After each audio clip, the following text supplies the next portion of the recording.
Dans cette vidéo, nous allons voir la notion de définition et de résolution d'une image ou d'un écran. Alors commençons par la définition d'un écran. La définition d'un écran, c'est tout simplement le nombre de pixels qui composent l'écran. Par exemple, on peut vous donner un écran qui a une définition de 1920 par 1080. Cela veut dire qu'il y aura 1920 pixels de large sur 1080 pixels de haut. Ça veut dire qu'en fait, des pixels, il y en a 1920 x 1080, c'est-à-dire 2 073 600, qui sont répartis uniformément sur toute la surface de l'écran. On dit dans ces cas-là que 1920 x 1080, c'est la définition native de l'écran. Alors cette définition, on la trouve si on cherche les propriétés par exemple d'un écran dans le commerce. Donc là, j'ai pris un écran d'assez haute définition. Et on a, alors, il y a une notation abusive qu'on trouve, ils appellent ça la résolution, mais en fait c'est la définition de l'écran. Elle est de 1920 x 1080 pixels. Et on verra que la résolution, en fait, elle s'obtient en faisant une... Là, on voit le 32 double guillemets qui veut dire 32 pouces. Et c'est ça qui est entre c'est la taille en pouces et le nombre de pixels qui nous permettra d'avoir la résolution. Donc c'est ce qu'on appelle ici la résolution, enfin ce qu'ils appellent abusivement la résolution native, mais qui est en fait la définition. Alors dans les réglages de l'ordinateur, on paramétrer les réglages de l'écran, on peut vous proposer de changer la résolution. Ça ne veut pas dire qu'on va changer l'écran. En fait, on peut baisser la résolution en regroupant les pixels.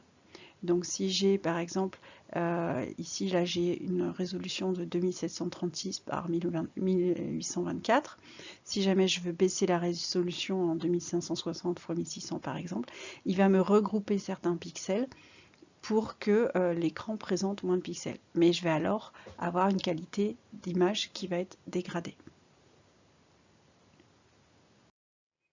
Je vais vous montrer un exemple d'image en très haute définition. Donc là, vous avez une image du Mont Blanc en 365 gigapixels.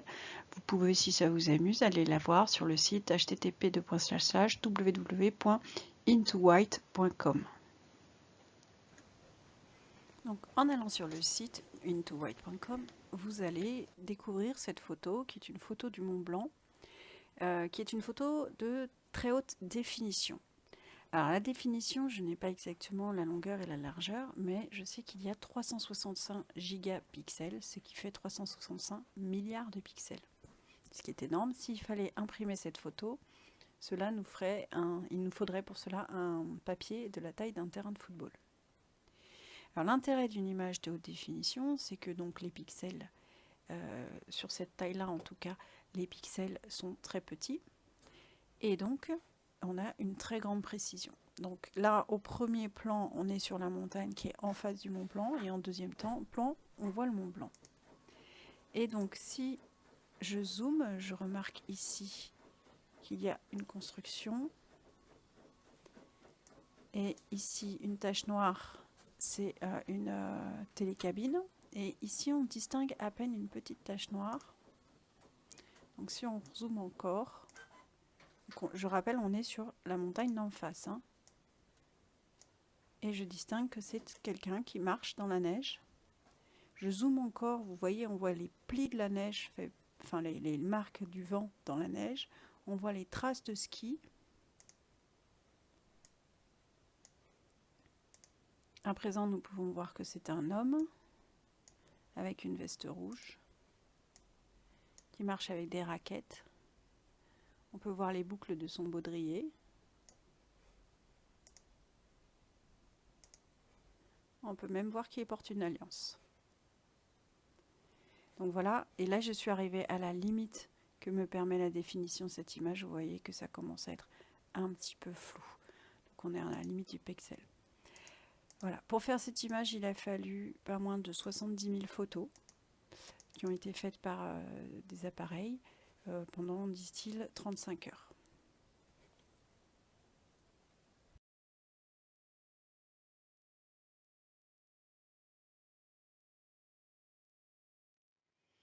Voici un exemple de 4 images qui ont la même définition, donc le même nombre de pixels en largeur et en hauteur, mais des tailles de plus en plus grandes. Qu'est-ce qui se passe quand j'agrandis l'image?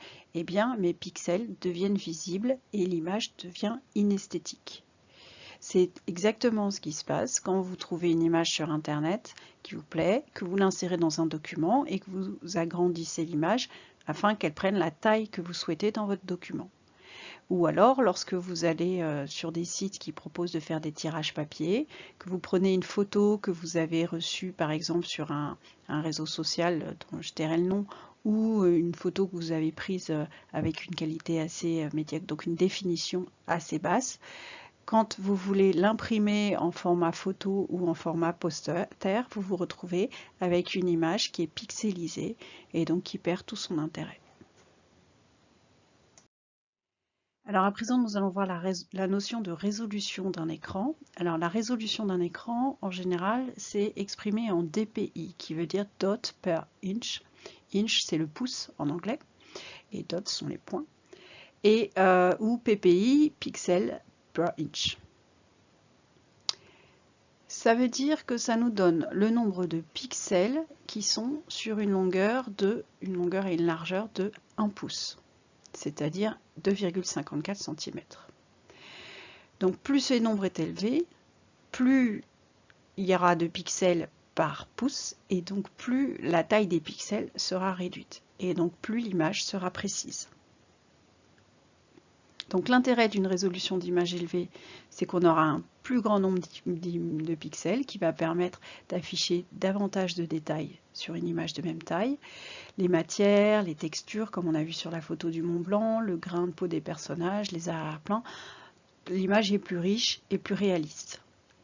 Par exemple, vous voyez ici plusieurs écrans de téléviseurs qui ont la même taille, mais pas la même définition. Ça veut dire que du coup, ils n'ont pas la même résolution. Et on remarque les détails sur chacun. Donc celui-ci qui a donc la même diagonale. Hein. Donc celui-ci qui a la plus faible résolution, l'image est très pixelisée. Et celui-ci, quand on zoome, on arrive à voir les détails de la ville de Venise. Alors l'inconvénient quand même d'avoir une résolution importante, c'est que plus la résolution est importante, plus cela veut dire qu'il y a de pixels dans l'image. Donc plus il y a de pixels, plus il y a de données sur les couleurs. Par conséquent, plus le poids de l'image est grand. Donc ça peut rendre une image qui devient difficile à transporter entre guillemets, ou à manipuler, ou même à stocker. Alors quelques exemples de résolution dans la vie de tous les jours. La résolution de l'écran de votre smartphone ou d'un ordinateur, c'est en général entre 72 et 75 dpi. C'est aussi dans cette résolution qu'on trouve les images sur Internet, les images qu'on a dans le navigateur. En général, quand on imprime, les images sont assez laides, enfin ça manque de détails, mais pour l'écran, c'est amplement suffisant. Les imprimantes, en général, font entre 360 dpi pour une impression de qualité normale et 1400 dpi pour une impression de très haute qualité. Pour un tirage photo, si vous voulez faire un tirage d'art, on limitera la taille pour essayer de rester à 300 dpi. Alors, on peut aussi ne pas limiter la taille, mais dans ces cas-là, on se retrouve avec un fichier très très lourd. Donc 300 dpi pour une image d'art, et sinon pour un tirage standard, on essaiera d'être autour de 150 dpi.